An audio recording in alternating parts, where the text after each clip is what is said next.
नमस्कार. आज आपण बनवणार आहोत झणझणीत आणि चमचमीत आणि झटपट होणारी अशी सुक्या जवळ्याची भाजी. तर सुक्या जवळ्या बनवण्यासाठी मी पहिले जवळा जो आहे तो चांगला साफ करून घेतलेला आहे. त्यातले खडे वगैरे काढले. त्यानंतर पॅन गरम करून त्यामध्ये चांगला लालसर परतून घेतलेला आहे. लालसर झाल्यानंतर तो एका प्लेटमध्ये काढून घेऊया. त्यानंतर जवळा स्वच्छ धुवून घ्यायचा आहे. त्यासाठी मी 2 ते 3 वेळा धुतलेला आहे, पण व्हिडिओमध्ये 1 वेळाच दाखवलेला आहे. हे स्वच्छ धुवून घेतल्यानंतर त्याची स्मेल राहत नाही.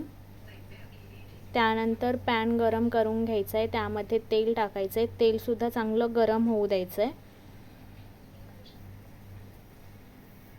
तेल चांगलं गरम झाल्यानंतर त्यामध्ये 2 ते 3 कांदे मी बारीक चिरून घेतलेले आहेत, ते त्यामध्ये ॲड करायचे.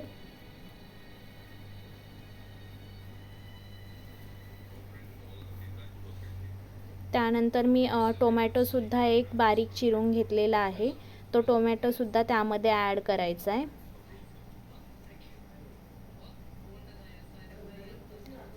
कांदा आणि टोमॅटो चांगलं परतून घ्यायचं आहे. एकदम लालसरपणा येईल असं परतायचं आहे.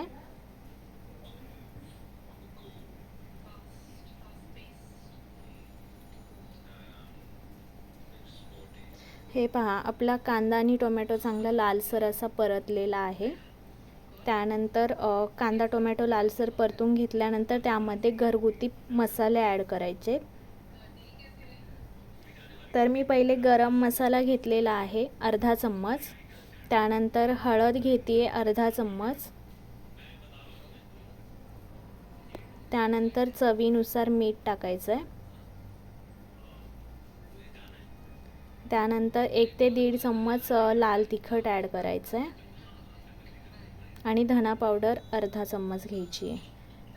हा मसाला पण एकत्र मिक्स करून घ्यायचा आहे व चांगला परतून घ्यायचा आहे. मसाला चांगला परतून झाल्यानंतर आपण जो ओला सुका जवळा धुवून ठेवला होता तो चांगला नितरवून घ्यायचा आहे. नितरवून घेतल्यानंतर यामध्ये टाकायचा आहे.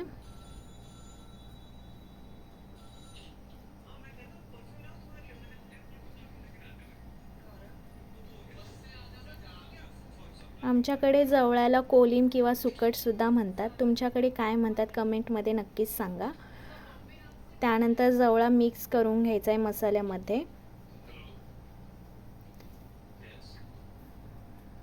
आणि शिजण्यासाठी नॉर्मल पाणी टाकायचं, एकदम थोडंच टाकायचं आहे. परत व्यवस्थित मिक्स करून घ्यायचं आहे.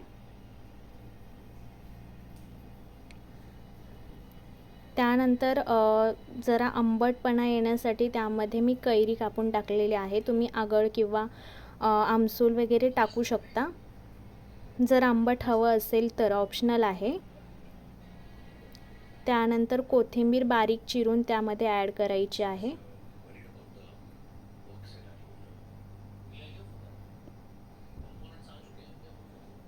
हे व्यवस्थित मिक्स करून एक 5 ते 10 मिनिट यावर झाकण ठेवायचं आहे आणि बारीक गॅसवर शिजवून घ्यायचं आहे.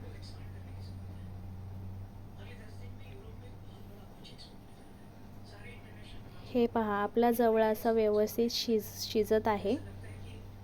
रेसिपी आवडली असेल तर नक्कीच लाईक व शेअर करा आणि अशाच नवीन नवीन रेसिपी पाहण्यासाठी व्हिडिओला सबस्क्राईब करायला विसरू नका. भेटूया नेक्स्ट व्हिडिओमध्ये. धन्यवाद.